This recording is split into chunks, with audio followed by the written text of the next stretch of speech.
Охренеть, какой огонь. Это и слышал взрыв.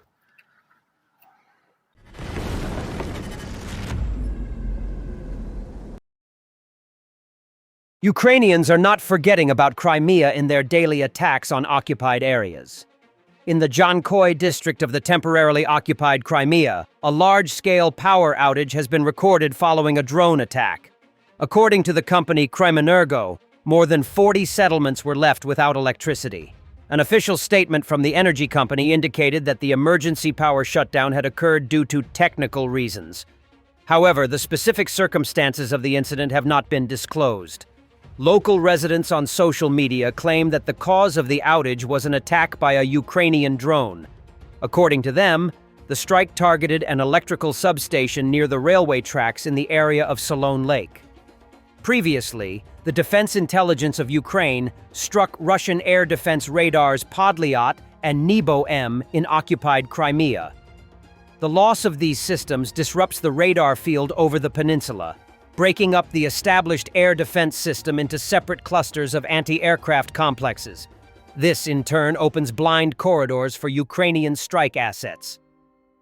Smoke was spotted in Klimovo-Bryansk region, local residents report.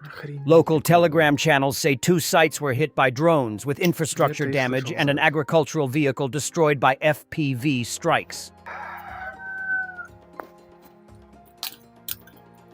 Охренеть, какой огонь.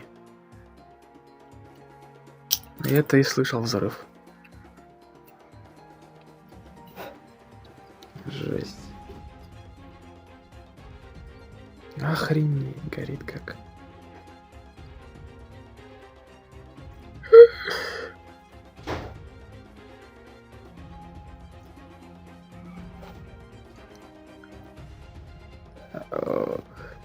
Так хрен теперь потушит, пока не прогорит все. And in Klimovo, the local Rosneft fuel station is marked as temporarily under repair. Monitoring Telegram channels report that a second fuel station was later hit in Klimovo near the railway area. And a loud strike was just reported in Russian-occupied Horlivka, Donetsk region. Боже, какой-то ужас.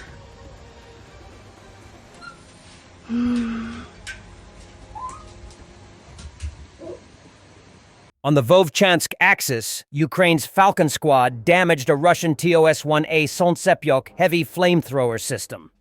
An optical drone also eliminated a soldier hiding in tree cover and destroyed a Russian vehicle. The Russian TOS-1A Solntsepyok is one of the most destructive battlefield weapons in use today. It's a heavy flamethrower system that launches thermobaric rockets, creating massive fireballs and shockwaves that can wipe out fortified positions, infantry, and equipment within a wide radius. Its power lies not only in the physical destruction, but also in the psychological terror it spreads among defenders. However, the system is relatively short-ranged and vulnerable if detected. For Ukraine, eliminating TOS-1A launchers is critical, since every destroyed unit directly reduces Russia's ability to break through defensive lines and inflict mass casualties. Neutralizing them also prevents Moscow from using fear as a weapon against frontline troops and civilians. A Russian BM-35 drone camera recorded the moment of its strike near the central square of Sumy, close to the administration building. The intercepted footage was published by Serhiy Flesh. 4 people were injured: a 60-year-old woman, a 13-year-old boy, his 6-year-old brother, and a 30-year-old man.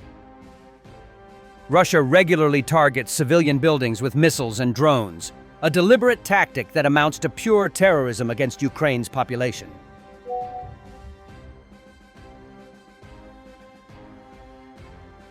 Russia intends to produce around 2,500 precision-guided missiles in 2025, including Iskander ballistic and cruise types and Kinzhal hypersonic missiles, according to Vadim Skibitsky, deputy chief of Ukraine's HUR.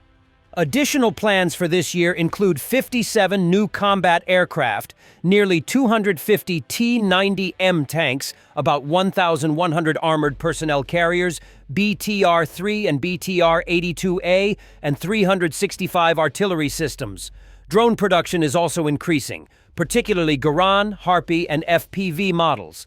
Skibitsky noted Russia is focusing on extending missile range, accuracy, and warhead capacity, preparing not only for the war against Ukraine, but also for a potential conflict with NATO by 2030. Ukrainian defenders evacuated a wounded soldier using a ground robot for the first time. Soldiers from the 141st Mechanized Brigade are already using ground robots on the front lines. They evacuated a wounded soldier who had crawled toward Ukrainian positions for 3 days. Anatoly Burenko in one mission. We can bring what a vampire would need 20 flights. My call sign is Tanchik. The NRK is very resilient. It's small. While 3, yes, they were hitting us with the MRK.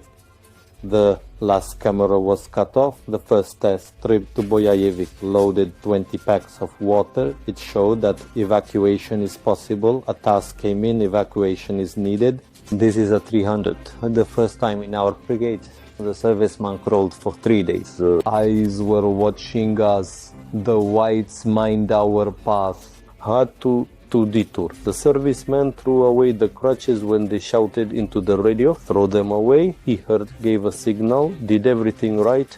I saw it before our birds did. There was adrenaline because now you understand that you're not just carrying 20 packs of water, you're carrying a person. The pilots initially guided us like an ordinary pickup that jumps to the front line. The streams were continuous. Control was always there, but the video connection, there were problems. Eyes, crest, not enough, delivered to the evacuation point. NRK, yes, is developing. If there are more resources, more crew, more equipment, we will be able to work. Footage of successful combat operations in the sky carried out by defenders from the Barracuda group of the Wing's Special Unit, which is part of the Department of Active Operations of the Defense Intelligence of Ukraine. Russian drones destroyed. Supercam S-350, 15 units, Zala Z-16, 3 units, Molnia, 11 units, Zala Kub, 1 unit, Orlan 31 unit, Lancet 4 units. Drone dogfights have emerged as a new phenomenon born from the war in Ukraine, reshaping how modern battles are fought in the sky. With Russia deploying swarms of reconnaissance and attack drones, Ukrainian forces have responded by developing their own counter-drones designed to hunt and disable enemy UA-5S in midair. These clashes often involve small, fast quadcopters armed with nets, explosives, or ramming tactics, turning the airspace into a constant duel of machines. Unlike traditional air defense, drone-on-drone combat is cost-effective, flexible, and can be deployed closer to the front lines. Each downed Russian drone means fewer eyes and weapons threatening Ukrainian positions. The rapid rise of these dogfights highlights both the adaptability of Ukrainian troops and the growing importance of electronic warfare and innovation.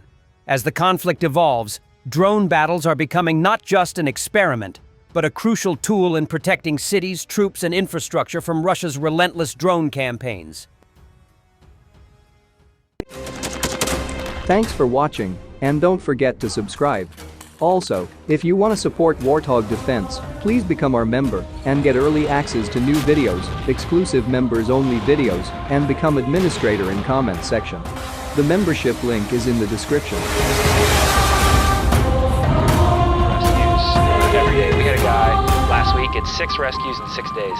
You know, he's doing the job every day.